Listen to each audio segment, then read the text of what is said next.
This episode is sponsored by Evercore Facility Management.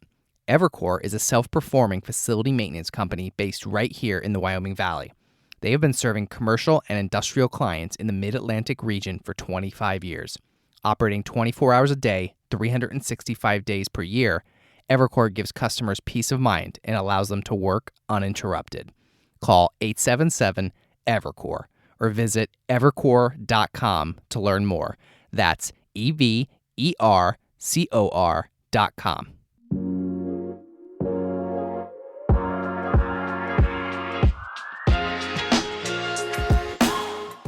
Hi, I'm Bill Corcoran Jr., and I'm your host for the On the Stacks podcast.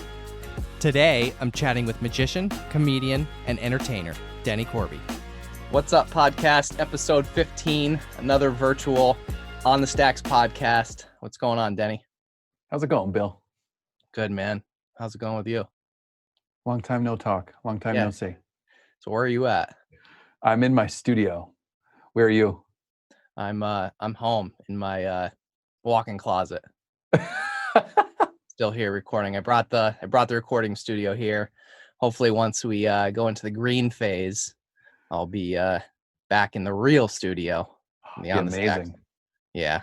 I'm really looking forward to it. So, but let's talk a little bit about you and take me back to the beginning before you became the superstar traveling all over the world performing your comedy, mind reading, and magic shows. So you were working for your family business, Dunder Mifflin in Scranton, and slinging paper, right? And you quit that and you went full time into magic. But tell me, take me back through it. Oh man, yeah, that was a crazy ride. So just like everyone here probably knows, most people here grew up in Northeast PA. At least the people that you've had on, except for that one cool special guest. Yeah. But people know Scranton because of The Office. So my family actually owns the paper supply company in Scranton. So for years, thought I was going to run the family empire. But had other plans. Loved performing and doing magic. Had really cool. I mean, they're still cool. I don't have cool parents. They have cool parents. So when I was younger, like magic, drums, no matter what I wanted to do, they were fully behind it. So always was like performing and doing like little shows. And then after school, went to go work for my dad. Thought I was going to like manage bands for like a little bit. I liked that kind of world. Did an internship and realized it wasn't for me. So kind of went back to the paper biz. But ever since I was 16, like I've worked there. So we have like the paper supply company, which is like more janitorial supplies, cleaning supplies, all that stuff. Also have facility maintenance company, so could supply the cleaning products and the cleaning people. Dad has a couple other companies as well. But I was working for them pretty much my whole life, and then got up to sales and didn't love it. I still did it. I was like, but I just rolled. I think that's how you and I met. I can't remember if I was still working for them or not. I think you had just left. I think you had just like went out on your own. Yeah, I think you're right, because the first Power was like a cold one, and it was in wilkes-barre. Yeah, I remember it. It was at Arena. It was. We were standing in line. Yeah, and me and my family were on like a family trip right before New Year's, which is why it all came about. Because then they were like, listen, when we get back home, last thing we want you to do in life is to be like 30, 40, 50, 60, however old in life, looking back going like, what if I would have tried the magic? What if I would have did this? What if I would have did that? They're like, so you just don't want to be at that age looking back on life, having any like regrets. So like when we get back home, why don't you, take a year off, 2 years, 3 years, try to do the magic full time. Worst case, you always come back here. We'll always find something for you to do. Now it's about 5-6 years later. Now my dad has the honor and privilege to tell people his 30-year-old son quit a third-generation family business to turn tricks for a living. So, yeah, I feel like a lot of people won't get that joke, but a lot of people don't. Some will. I think they'll get it now. Now that I said that, people are going to be like, "Oh, I get it now." So what got you interested in magic? Like when did you start? I was an awkward kid. No. Still are. Oh, exactly. Hands down. Very awkward. The magic gets me through it. No, so I think most kids, at least most young boys, I think like magic. There's something about it. Even this like girl, like I think everyone has that little bit of spark and magic, a tiny bit. Some people it goes a little bit further. Some people like a little bit more than others. So I've also been doing like virtual like magic classes and stuff. So it's funny because like you'll get the 7-year-old kid, and then you get like the 70-year-old grandpa who's like and they're both having like the same fun, learning the same stuff. So what was the question? What when did you become interested in magic? Like how old were you? Oh, I was young, like probably 4, 5, 6, very, very young. So like you really took a liking to it back then, and yeah, I think it's I had a really bad stutter as a kid also, so I think you kind of get into it for that little bit of like, what's the word I'm looking for? You have a cool skill that nobody else has, so it's like something to kind of talk about or to be like relatable about. So I think for me having like that stutter, it kind of helped get me out in front of people a little bit, kind of get over that. I still have one, which is kind of weird, but during shows it like doesn't come out. It's very strange. Huh. It like goes away. Yeah. Strange. Wow. Interesting. I don't think I've ever really noticed. It's like more of like a hesitation than like a stutter. Yeah.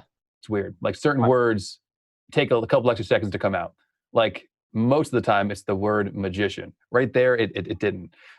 Which is like so awkward because it's like you have like a hesitation slash stutter for the word that you do. People are like, what do you do? It's like, let me think about 5 it. seconds. Yeah. I'll tell you in a minute. I'll tell you in a minute. Yeah, that's funny. So, when I think a lot of people, when they hear the words like magician or magic show, I feel like a lot of people probably think like a cheesy kid's birthday party type magic show. Exactly what my show is. Yeah, right. No, yeah, exactly. But that's really not what you do, I know you do perform for all ages and you do some, like you said, teaching to young kids and things like that. But tell me a little bit exactly what you do. Like what are your shows? Who are your audiences? What types of clients do you work with? Yeah, so I mainly work in the like corporate field, like the business field. So, events companies, before all this went down, I was flying about 130, 150,000 miles a year, traveling all over, doing shows all over. So whether it was like emceeing an event, doing an after dinner show, just traveling all over, I would fly in, on a Thursday, do the show on Friday, fly home on Saturday. Or sometimes I would fly in and fly out same day or the next day. Really depends on my schedule and stuff. Sometimes it was a different city every day. Literally just turning tricks, like just traveling and turning tricks. Pretty crazy. So like give me an example of a show, like, before the whole COVID-19 shutdown, like what was like your last, show or two?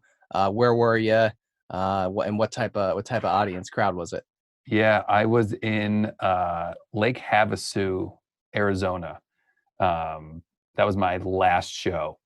They're about maybe hour and a half from Vegas.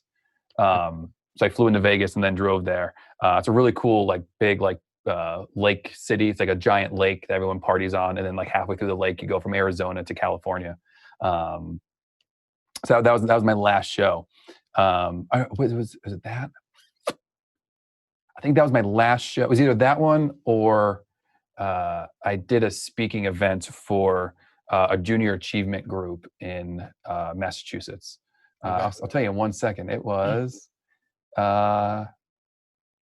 no, so it was the speaking thing for the kids, for the high school kids, and then I was in Lake Havasu on that Saturday the 14th, and then everything shut down from there. Yeah. So what happened after that? You had shows. I know you had shows booked all over the country, and I'm pretty sure you said you had a trip, a few shows booked in Hawaii, which is crazy.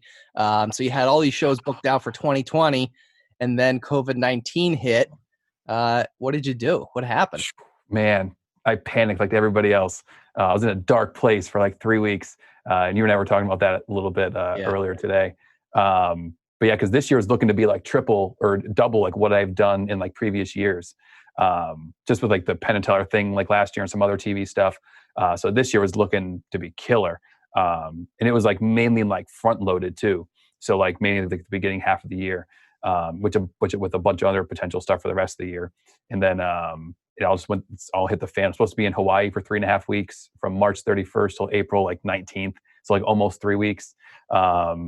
performing on a couple different islands, doing some shows. That all, who knows if and when that's going to happen again, because they're super strict right now with their traveling there and stuff. I was hoping for like July, but I don't think so. So I made a very quick pivot after putting on my big boy pants and sulking for 2 weeks. I made a quick pivot to virtual shows. So right now, if you're watching, I'm kind of in the Denny Corby studios, aka the real Dunder Mifflin. Just to get out of the house, I just made it's hard to work from home, and it's hard to like mentally turn on, especially for like a show. It's like, okay, let me go from the living room to the office. Like let me go 5 steps. But no, so I have like a little studio space. I have some 3 different cameras. So if people are watching, so I have like the close-up camera for like some cool close-up stuff, the big camera, then another stand-up camera for some other things. So I made a really cool studio space. I have like 3-4 different cameras. So it's made a really, really quick pivot. I've done over 100 virtual shows since April 1st, which is pretty exhausting. But I think it's kind of going to be this way, even though we can go in groups. I actually just got an email right before this asking for a live in-person show in like July or August. So we'll see. I don't know if I want to take it yet. Where's it at? Alabama. It's more, I don't know if I want to wear a mask in an airport because it's already hard enough with glasses and things getting fogged up. Yeah. Yeah. No, I mean, I'll probably take it. Like, I miss flying so much. Like, I miss traveling. Even like the first part of like the year, I flew almost like 30,000 miles. Isn't that exhausting? I love it. Do you? I love it. Oh my goodness, yeah. Like it is exhausting, but like I love that thrill.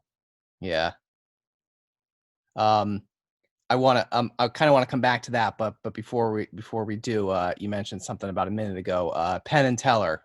You were on a national TV show, Penn and Teller Fool Us, back in late 2019. How did that happen? I emailed them. That's how I got like anything in life. I just asked for it. Yeah. So like I've had a bunch of people ask, like, how'd you get on Penn and Teller? Like, I emailed them. Like, how'd you get that show? I emailed them. Like, I asked them. I called. I picked up the phone. I did whatever. I found out who the person was for Penn and Teller, who like one of the producers is, and just said, hey, here's my stuff. Check me out. I was close to being on in 2018, but I missed the cutoff date. Okay. And they were like, oh, you emailed a little too late. We kind of have like all of our people, but like you're like high up on our backup list. And I was like, well, who's on the regular list? Maybe it's a friend of mine. I can slip some like Dumb and Dumber stuff to them, like something in their coffee. They can't make the trip, can't get the plane. They got to go to the bathroom. Denny, you available? Yeah, I'm actually in Vegas. How'd you? So for people that are listening that maybe don't know what the show is or don't understand it, could you explain it real quick? Yeah, so it's the 2 magicians from Las Vegas, Penn and Teller. One's really tall and boisterous. The other's short and doesn't say anything on stage. Penn and Teller, they tour around. They have a show in Vegas, but they also do a TV show called Fool Us, where you have to go on Penn and Teller and you have to go on their show and try and fool them. So you went on there and you tried to fool them with the rabbit out of the hat trick, right? Exactly. Like So for my birthday, Bill got me this like rabbit out of a hat kit thing. It was like a puppet and like this weird hat, and Bill was like, "You need to do like a video with it."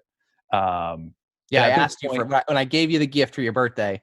I requested that after you open the gift that I get a video of you performing the trick because I want to see you pull a rabbit out of a hat. So go on. So at this point, I knew I was flying out to film me on Fool Us. And they were like, what cool stuff do you have? And I was like, I have a couple funny things, but I'm not a very serious performer. So I brought the rabbit in the hat trick with me to Vegas, and happy enough, it made it onto the final cut. It definitely did. It took 9 months, but Bill finally saw it. I think you started to put some of the pieces together. Could you just film something for me with it? I was like, nah, like I think you kind of knew. You were planning something bigger. Yeah, and it made it. Yeah, that was great. Highly impressed. That was funny. Yeah. So what was the experience like on the show? It was amazing, but it hit closer to home about 2-3 weeks ago. I made a post about it on Facebook and on my social media. Maybe it was like a month ago. I don't know. But my mom had me go pick up, like she was like reorganizing like the whole house, like her whole house. And she's like, hey, I have just like some old stuff of yours. So it was like old magic stuff, books, just boxes of crap. But in it were like show tickets. So like, when I remember. I remember seeing this. Go on. yeah. So my parents took me to concerts when I was younger. Because looking back, I was like, my parents were cool, but I was like, so they had me very, very young. So they were like 19 and 20 when they had me. So when I was like 9, 10, 11, they were like 28, 29, 30, 31. And I was like, and I thought to myself, like, if I had that kid at that age, I'd take him to concerts too. Like that'd be hysterical. So like, tickets from like The Offspring, they took me to go see, like Third Eye Blind, like those the old bands and groups that we used to like listen to. But I found my Penn Teller ticket stub when they came to Scranton. And to me, it gives me the chills every time, because so it was February 4th, 2001. My parents took me to see Penn Teller at the Scranton Cultural Center. So Penn Teller were on tour. They came to Scranton Cultural Center February 4th, did a show. And I remember that's the first time I knew Penn Teller talked, because I was like, can I shake your hand? And he goes, sure. And I was like, oh my God, he talks. So like, that was like a cool moment for me. But fast forward, so like, my Foolus air date was September, forget it, what it was. It was like end of September, but it films earlier on, like the last 2 weeks of February into like the first 2 weeks of March. It's a crazy production schedule they have. Might even be like a shorter time frame. But the weird thing was I filmed on stage for Penn Teller March 4th. So almost 18 years to the exact day of That's me crazy. seeing them in Scranton, I filmed on their stage in Vegas. Like it was like the weird, like what the WTF? I don't know if I can curse on here, but like just like what, it was just like the weirdest thing, like how the universe works. It's so crazy. That is crazy. Yeah. So, kind of talking about like, what goes into, behind the scenes in the show. More so like shift gears a little bit towards like your shows now. What are some of like the things like the average person doesn't know or wouldn't know about what goes into you putting together your shows? Wish you would have given me a heads up on these questions, homie. One take. It's everyone knows the rules. Mm-hmm. There's a lot of like travel and prep work. I watch my audience. Like I try to learn as much about the audience as possible.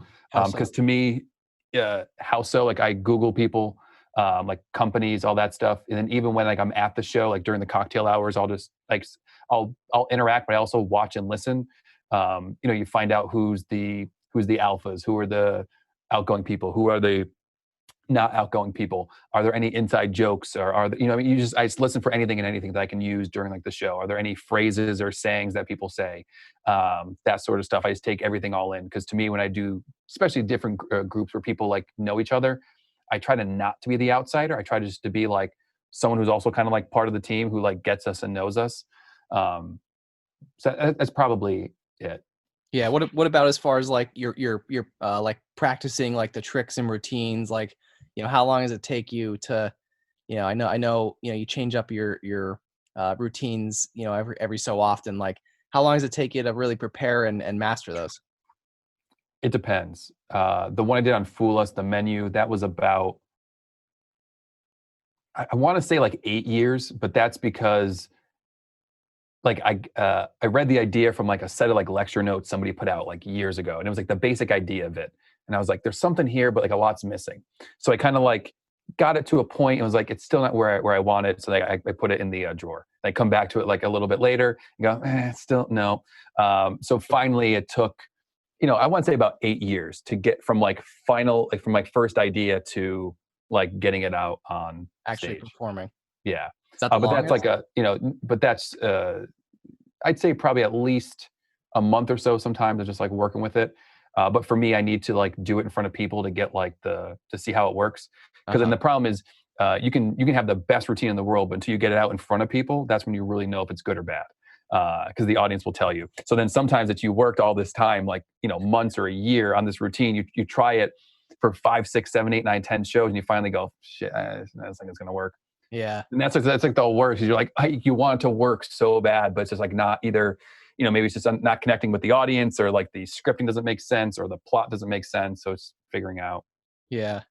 But what do you do when that happens in those situations? Just put it away. You just Yeah. put the trick away. Sometimes like you can maybe maybe you can salvage it. I've some friends who I work with and some creative consultants and stuff who I'll be like, what's going on here? Sometimes they're just like, just don't do it. Yeah. Like, oh, okay. So like, how often do you have to like practice like your routines and all this stuff? Like, After now, it's going to be a lot of practice to get back to normal. Yeah, it really varies. Like I try in planes a lot. I'm working on like card stuff. Even like now, I'm always like fidgety, just like playing with things. Yeah.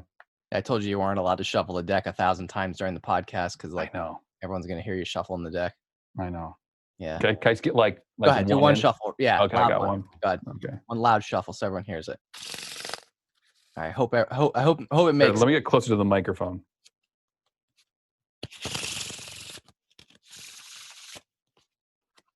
I can feel it.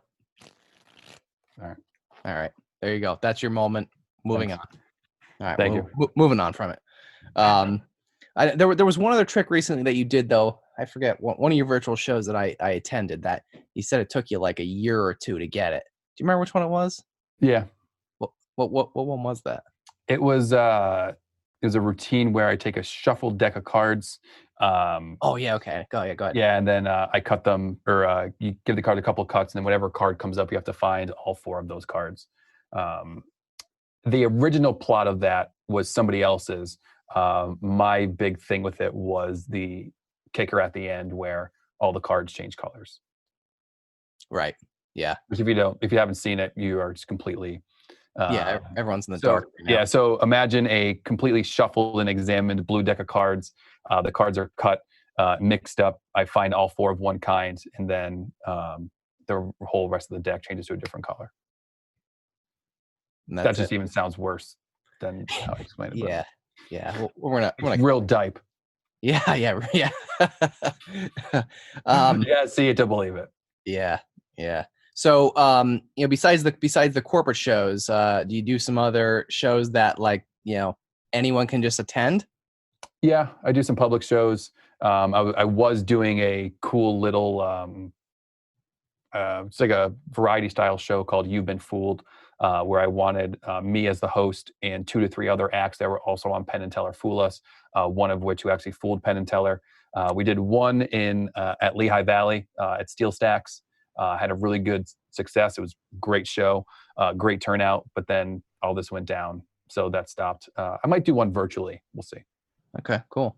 What's the favorite part of doing what you do? What's the favorite part of your job? It's as weird as it sounds. It's not even about the magic. Just making people laugh and smile is like the coolest thing in the world. Because I also found that some of the shows I do, like the corporate events, they're like a little bit difficult sometimes because people were just in meetings all day. And now they just had an open bar for 3 hours. And then here comes Mr. Magic now to do a show. And then sometimes they don't tell them that there's a magician there, which is like the wrong thing to do. You never surprise drunk adults with magic at a corporate event. Like I've showed up and they're like, so we didn't tell them that you're the surprise. I was like, oh, no. You do not surprise adults who've been in meetings all day and drinking now with magic. So sometimes like it's a slight harder of a start because like they're not expecting it. But sometimes, they'll send out, like they'll hype the crap out of it. And then you get there and it's just like, but it really boils down to like, you just don't really know what people are going through. And sometimes just what might seem just like another run of like the mill show, just another show for another group in like another city or state. But sometimes, just never know what someone's going through in that audience. And then for them, just like whether it was a 30-minute show, an hour-long show, that like release for them, it's mentally just, turn off just to watch a show and not to think about other stuff. Yeah. So what's your typical audience count-wise? Like, what does it range? Small and large? I've done a show for like 2-3 people. I've done as much as like 5,000. I love like 50 to 75 in a really tight room. actually probably up to like 150. Like obviously the bigger shows like are amazing and great too. But I just I love interacting with people and interacting with as many people as possible. So I found when I have like that 50 to 75, just like a really tight room, everyone has that like comedy club feel. Everyone's just like hanging out. We're all like really tight together. And then just like, it's just The gold to me. engagement. It's gold to me. Yeah. Because then like I try to make like callbacks with people. So I try to like, when I say mess with people, but just like interact with people early on, create some sort of joke or line or phrase or find something funny that happens. I can make a callback throughout the whole show. And Yeah. You can relate back to that. yeah. Yeah.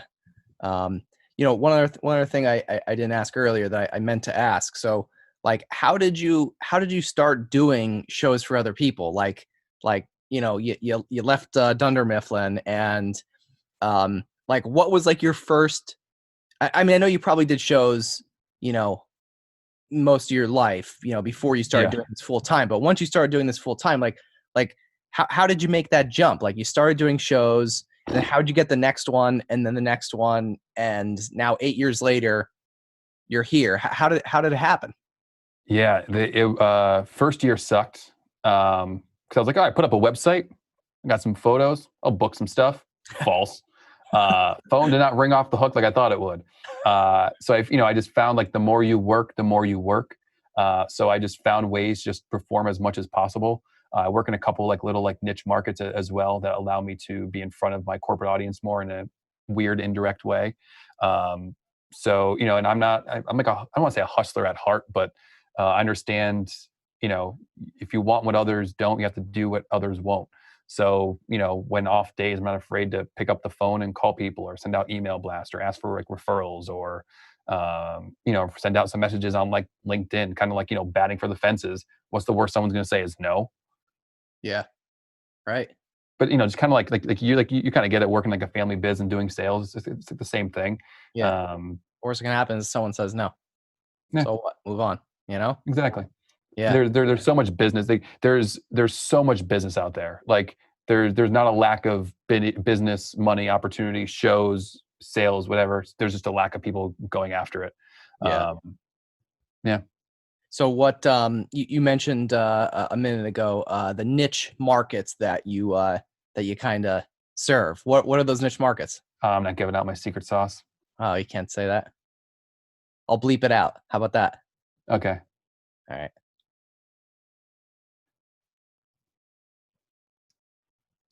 Yeah, you're just moving your mouth and nothing's coming out. Yeah, I know. Yeah. All right. All right. So we won't tell anyone. We won't tell anyone that. I got to keep some things close to the chest in case my competition's listening. All right. Yeah. Yeah. No problem. We respect that. Thing is, I know they're always in the hunt. It's always funny too. Like I see like, cause there's been a couple like public shows and I've seen like other magicians on there and I'm like, you couldn't tell me you were coming? They just show up. Yeah. It's weird. Do they use like pseudonyms or they? Like, no, which is even weirder. Yeah. And they have like unique names to begin with. It's not like, oh, it's like, Paul Jones, like where it could be 1,000. It's like, yeah, it's funny.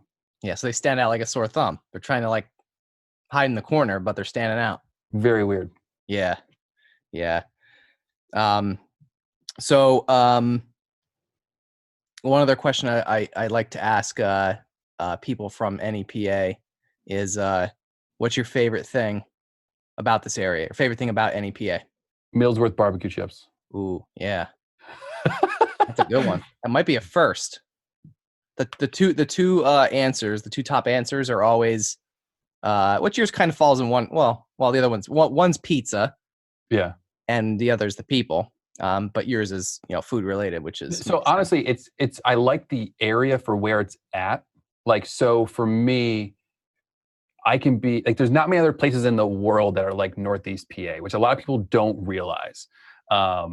Meaning in 2.5 hours, you can be in granted, like stretching a little bit, but in like 2.5 hours, 3 hours, even 4 hours, you can be in Lehigh Valley, Philly, all of Jersey, New York City, Buffalo, New York, Boston, Atlantic City, Pittsburgh. Like, you can be in Harrisburg. You can be in so many major markets within like a 4.5 hour drive.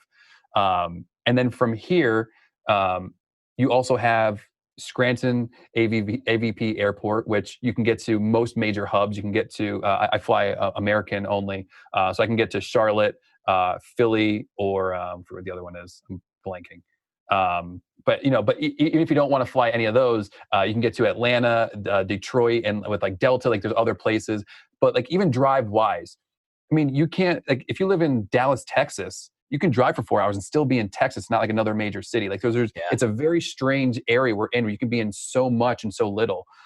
So for me, the fact that within a 4 hour drive, I can be in most major cities, or within 1 or 2 hops of like a flight. Even like, I pretty much fly out of Scranton, which they have like the best airport staff there. So I fly out of Scranton, but like things have happened where things hit the fan. I couldn't fly out of Scranton, so I booked it down to Lehigh Valley, or even couldn't make Lehigh Valley, but I got a direct from Philly. But not just Philly, you could be in LaGuardia, Newark, Philly, JFK. Like there's so many airports, so many major cities. Like you could be so many places so quick just from this area. Which I think a lot of people take for granted. Like I'm not even kidding. I did a corporate group at Mohegan Sun. After the show, woman comes up, she goes, or the one in Connecticut? Yeah, wilkes-barre. Okay. So lady comes up, she goes, you travel all over the world? I'm like, yeah. She goes, even New York City? And I was like, you could take a Mart's bus and be there and back for $30 in one day. Or like I even had people, they went, wait, so you have a show in New York City? I'm like, yeah. Like, when you leaving? I go, today. Like, when are you coming back? I go, tonight. Like, you go there and back in one day?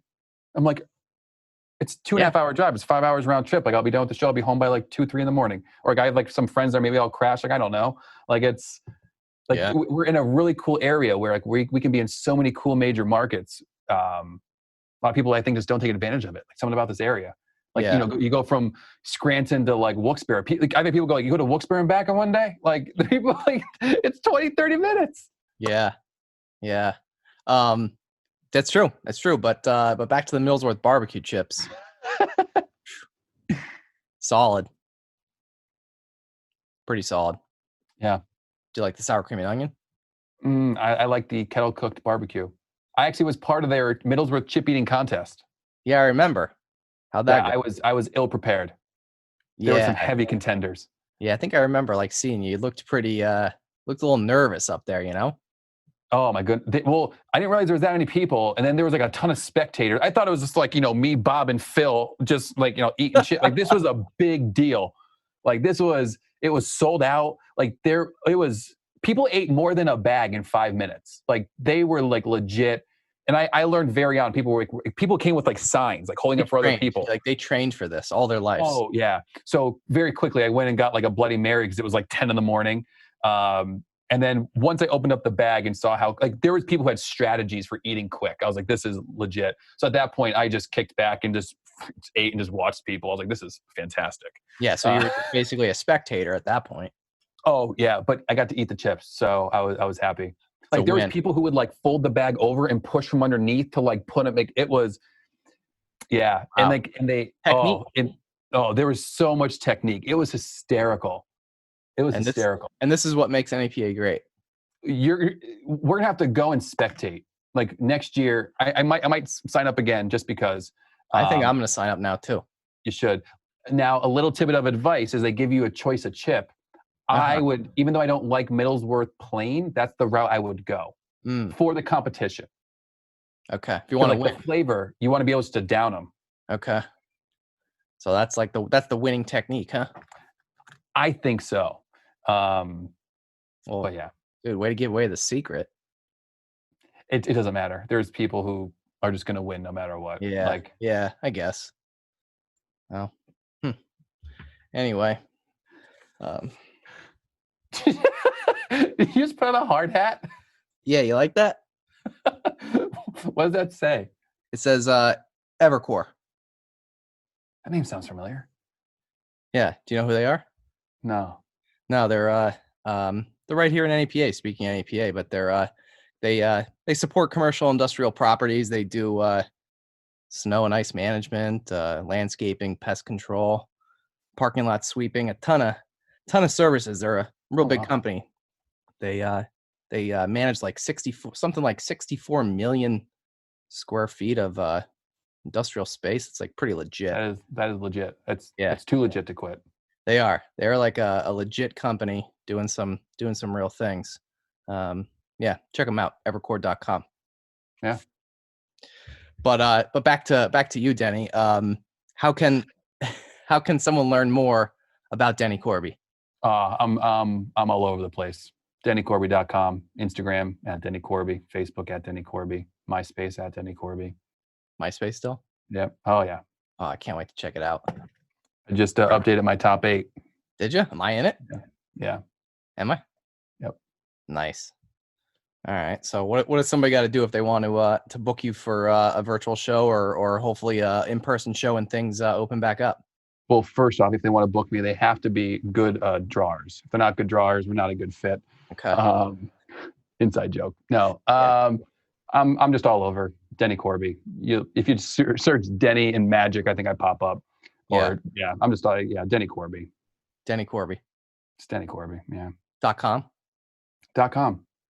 Denny Corby. .com. How much are you going to pay me for saying DennyCorby.com 10 times in this podcast? I'll order a lot more printing products. All right. Fair enough. I'll order a ton more note cards. Hashtag Denny Corby? I think there is. Yeah. I think it was just me putting up stuff on there, but I think there's a couple like. It. Really? At some point in my life. I'm sure. There's a couple of people who have too. Yeah. Someone also I found a Denny Corby for Prez.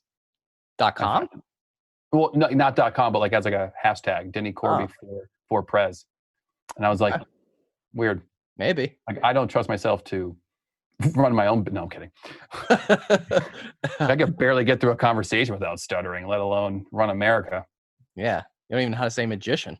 Exactly. You know? So strike one. But you're available for shows. Ish. Yeah. Schedule's pretty nuts. Plus slowing down a little bit because I did a ton of shows.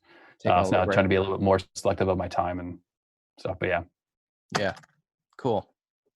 All right, man. Well, for those that are listening, if you haven't already seen Denny perform, you should definitely, if you get the opportunity to attend a virtual event coming up or any one of his public shows, I highly recommend it. I one time a few years back, and this is a true story.